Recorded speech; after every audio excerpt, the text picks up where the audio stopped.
একজন সাংবাদিক হিসেবে আপনি কেবলমাত্র সাংবাদিকের আইনি সুরক্ষার পাশাপাশি কি প্রশ্নটা করতে পারেন যে পুলিশ যেন কাউকে এরকম ভাবে নিপীড়ন না করে, যদি কাউকে না মারে তাহলে আপনাকেও কিন্তু মারতে পারবে না। আপনি কেউ ডেমনস্ট্রেশনে যখন থাকে তখন পুলিশ যে তাদের উপর হামলা করে তারই অংশ হিসেবে আপনাকে ধরে পেটায়, তাই তো? আপনাকে তো রাস্তায় অকস্মাৎ রিক্সা থেকে 2-4টা ঘটনা ছাড়া, তাই না? আপনাকে কখন ইস্যু করে? আপনি যখন প্রফেশনাল কাজে থাকেন, সেটা কি হয় একটা সমাবেশ, না হয় একটা কিছু একটা ঘটছে যেখানে গেছেন, সেখানে পুলিশ মনে করেছে যে ওদেরকে ডিসপার্স করতে হবে, ফোর্স ব্যবহার করতেছে, ডিসপ্রপোর্শনেট ফোর্স ব্যবহার করতেছে, তারই অংশ হিসেবে আবার আপনি সেটা ছবি তুলে ফেলতেছেন, দেখে ফেলতেছেন, অথবা আপনাকে 2টা বাড়ি দিয়ে দেয়। তাহলে আগে যদি আমরা এটা নিশ্চিত করতে পারি যে এই ডেমনস্ট্রেটরদের ক্ষেত্রে এই জিনিস ইউজ করা যাবে। বাংলাদেশের পুলিশ ইউএন এর আন্ডারে ইন্টারন্যাশনাল পুলিশিং করে, তখন তারা যে কন্ডাক্ট ফলো করে, কেন ঢাকায় সে নাইরোবিতে করা যাবে, অমুক জায়গায় করা যাবে তমুক জায়গায়, কিন্তু ঢাকায় আসতে আমাদের পুলিশ এরকম আচরণ করবে কেন? সেটা শুধু সাংবাদিকের বিরুদ্ধে না, নাগরিকদের বিরুদ্ধে, সেটা রিক্সা চালক, আপনার ছোট ব্যবসায়ী ইত্যাদি সকলের ক্ষেত্রে। আসেন, আমার অনুরোধ হচ্ছে এই জায়গাগুলো আমরা চিহ্নিত করি, কথা বলি, এবং এগুলির মাধ্যমে আসলে সংস্কারের দায়িত্ব কেবল সংস্কার কমিশনের নয়, সংস্কারের দায়িত্ব কেবলমাত্র অন্তর্বর্তী সরকারের। কারণটা কি জানেন?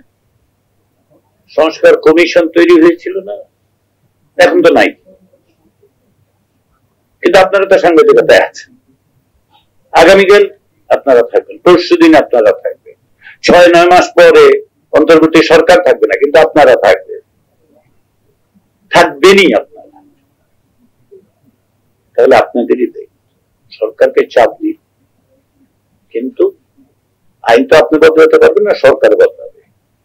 তাহলে আপনি চাপ দিন, কিন্তু দায়িত্বটা আপনাকে নিতে হবে। এই কারণে প্রফেশনটা আপনার, দায়িত্বটা আপনার, এবং এই দায়িত্ব আপনি স্বেচ্ছায় নিয়েছেন, কেউ আপনাকে বেঁধে এনে এই দায়িত্ব দেয় নাই, কিন্তু আপনি নিয়েছেন।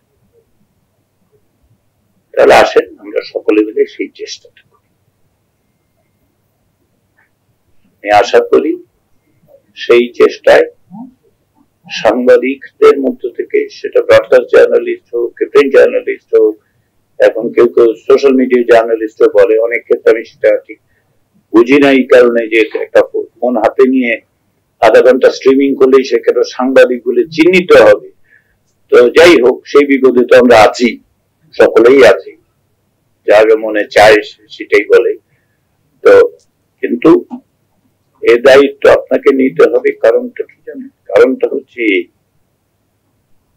এই দেশটা আপনার, এই দেশ, এই প্রফেশনটা আপনার। আমি বারবার বলি, আসুন একদিন সকালে বলি, we are the one we were waiting for. আমরা আমাদের জন্যই অপেক্ষা করছিলাম, আর কারোর জন্য নয়। সেই সকালটা হোক আগামীকাল। সবাইকে ধন্যবাদ।